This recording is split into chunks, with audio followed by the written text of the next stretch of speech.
Hello students, जैसा कि आप सब जानते हैं कोरोना बीमारी और कोरोना महामारी के चलते स्टूडेंट्स को बहुत ज़्यादा परेशानियां आ रही हैं। कोचिंग क्लासेस और स्कूल सारे बंद हैं। इसलिए मैंने आप लोगों की हेल्प करने के लिए केमिस्ट्री की ऑनलाइन क्लासेस स्टार्ट की है। अभी ये सिर्फ 12th क्लास के लिए शुरू कर रहा हूँ और मैं सचिन शर्मा भोपाल से। तो सबसे पहला चैप्टर जो मैंने लिया है आपके लिए वो है सॉल्यूशन।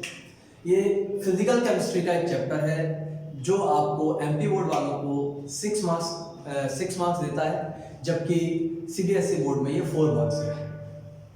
तो अगर इस सॉल्यूशन चैप्टर को हम स्टार्ट करें तो इन पॉइंट्स के बेस पर हम सॉल्यूशन को पढ़ सकते हैं। पहला पॉइंट मैंने लिया है इंट्रोडक्शन। इस इंट्रोडक्शन में आप क्या पढ़ेंगे? इंट्रोडक्शन में पढ़ेंगे कि इसकी डेफिनेशन क्या है और सॉल्यूशन कैसे कैसे बनता है। इसके साथ साथ आप ये भी पढ़ेंगे कि सॉल्यूशन कब नहीं बनता है। तो सॉल्यूशन की अगर मैं डेफिनेशन बताऊं तो सॉल्यूशन की डेफिनेशन होती है it is a homogeneous mixture of two or more than two components but the components must be non reactive. मतलब कि वो कंपोनेंट्स आपस में रिएक्ट नहीं करना चाहेंगे। आप पूछेंगे क्यों नहीं करना चाहिए रिएक्ट, अगर करेंगे तो क्या होगा? तो मैं कहूंगा कि अगर वो रिएक्ट करेंगे तो सॉल्यूशन फॉर्म नहीं होगा। मैं एक एग्जांपल देता हूं आपको छोटा सा। एक स्पून में आप अगर शुगर लें या सॉल्ट लें और उसको जस्ट पानी में ऐड करें, सॉल्यूशन बन जाएगा। लेकिन इसकी जगह आप हाइड्रोक्लोरिक एसिड में अगर सपोज कीजिए कि सोडियम हाइड्रोक्साइड को ऐड करके सॉल्यूशन बनाना चाह रहे हैं, तो यहां क्या होगा कि ये दोनों आपस में रिएक्ट कर जाएंगे और रिएक्ट करने के बाद ये NaCl और H2O बन जाएगा। इसका मतलब ये हुआ कि हमें NaOH का सॉल्यूशन चाहिए था, लेकिन हमें मिला क्या? NaCl का सॉल्यूशन मिला। इसलिए जो कंपोनेंट सॉल्यूशन में ऐड किए जा रहे हैं वो कभी भी आपस में रिएक्ट नहीं करने चाहिए। So solution is the homogeneous mixture of two or more than two components which do not react together. Next, components of solution. Components means वो चीजें जिनसे एक सॉल्यूशन फॉर्म होता है। याद रखिएगा, सॉल्यूशन सिर्फ दो कंपोनेंट से नहीं बनता। सॉल्यूशन में बहुत सारे कंपोनेंट्स भी हो सकते हैं, लेकिन आपके 12th क्लास के अकॉर्डिंग हम बाइनरी सॉल्यूशंस के बारे में बात कर रहे हैं, इसलिए हम दो कंपोनेंट्स लेकर चलते हैं।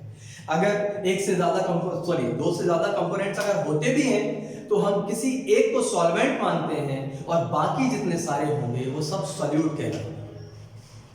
So components of solution में हम ले रहे हैं solvent and solute. There are only two components of a solution, solvent and solute. इनको कैसे रिकॉग्नाइज करते हैं, कौन सा सॉल्वेंट है कौन सा सॉल्यूट है? तो उसके लिए हम पहला जो बेस लेते हैं क्वांटिटी। जो भी कंपोनेंट ज्यादा क्वांटिटी में होगा वो हमेशा सॉल्वेंट होगा और जो कम क्वांटिटी में होगा वो होगा आपका सॉल्यूट। बट आप ये क्वेश्चन कर सकते हैं कि सर कभी दोनों की क्वांटिटी बराबर हुई तो हम क्या करेंगे?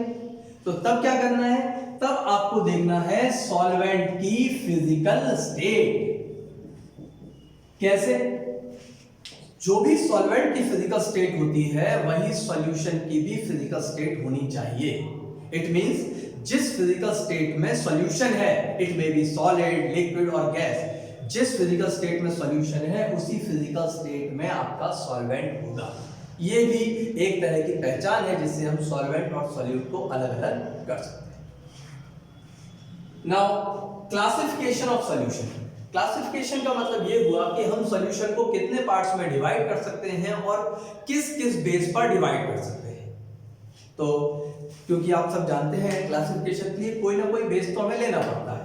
लाइक हमने क्लासिफिकेशन सॉल्यूशन का जो किया है वो दो बेसिस पर किया है, on the basis of physical state of solution and on the basis of concentration of solution. Concentration we will discuss in next video. So first is on the basis of physical state.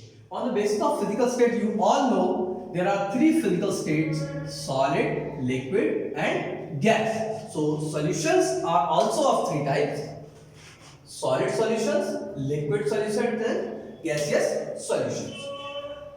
अगर मैं example दूं solid solution का, तो जैसे आप देख सकते हैं कलर्ड ग्लास, कलर्ड ग्लास, आप सभी ने देखे होंगे ग्लासेस डिफरेंट कलर्स के होते हैं, ब्लू, ग्रीन। तो उसमें क्या किया जाता है, glass is a solid and colour is also a solid, उनको होमोजेनस मिक्सचर बना के एक सॉल्यूशन बनाया जाता है जिससे कि ग्लास तैयार हो जाता है। इसके अलावा लिक्विड सॉल्यूशन की बात करें तो ये सबसे इजी है, जैसे कि सॉल्ट का सॉल्यूशन या फिर शुगर का सॉल्यूशन या फिर ग्लूकोज का सॉल्यूशन या फिर इनो, आप सभी ने पिया होगा इनो का सॉल्यूशन, ये सारे ही लिक्विड सॉल्यूशन के अंदर आते हैं। क्योंकि इनको ऐड करने के बाद लास्ट फिजिकल स्टेट क्या आ रही है, लिक्विड आ रही है। Next is gaseous solution.